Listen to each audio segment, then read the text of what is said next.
What's up mga kabarkadahan? Welcome back again to my YouTube channel. Magandang araw po kung araw. Magandang gabi naman kung gabi nyo panood ang video ito.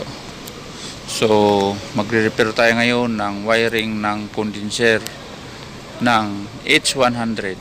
Kasi, ano siya, nasunog, nag-init, diba? So, ayusin natin guys. Let's go!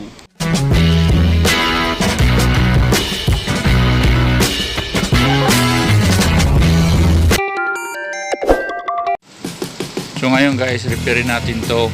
Ayan, kita nyo naman oh. Sunog yung wiring nya. Ito kasi walay kasi yung pagkakabit ng relay. Ayusin natin yan guys. Pagsamasamahin natin yan. Tapos baguhin natin yung linya. Palitan natin ng bus release socket at fuse holder. Tapos i-assemble natin yung wire papunta sa condenser. Balutan natin ng tape. Yan. Ito yung mga gamitin natin materials guys. Yan. Fuse, electrical tape, cable tie para maayos yung ating wiring wire, diba? So ito guys, oh, tingnan nyo naman, maluwag na yung socket sa ilalim, may condenser. Ito yung condenser guys, oh. Yan. So kailangan baguhin natin yan, palitan natin para hindi siya mag-iinit. So ito,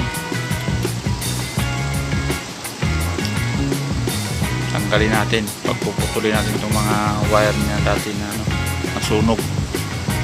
Palitan natin siya ng bago ngayon.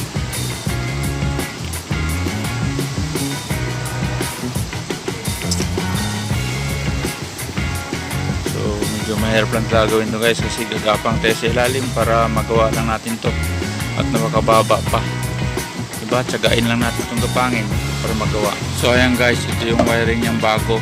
Ayan. Magulo pa siya kasi di pa natin na-arrange eh. Pero mamaya guys, makikita nyo yan. Masama na yan sa tabi at maayos na yung wiring natin. Yan. So ayan guys, oh. Nasa tabi na siya. Sama-sama. Tapos babalutin natin guys para sama-sama sa isang tabi. So ito guys, oh, tingnan mo. Sama-sama sila sa isang tabi. So tingnan nyo naman ang kaibahan guys nung una saka yung ngayong bago na ginawa natin, diba? Kita nyo na guys, so arrange na siya, wala ng kalat, sa tabi na lang siya, diba?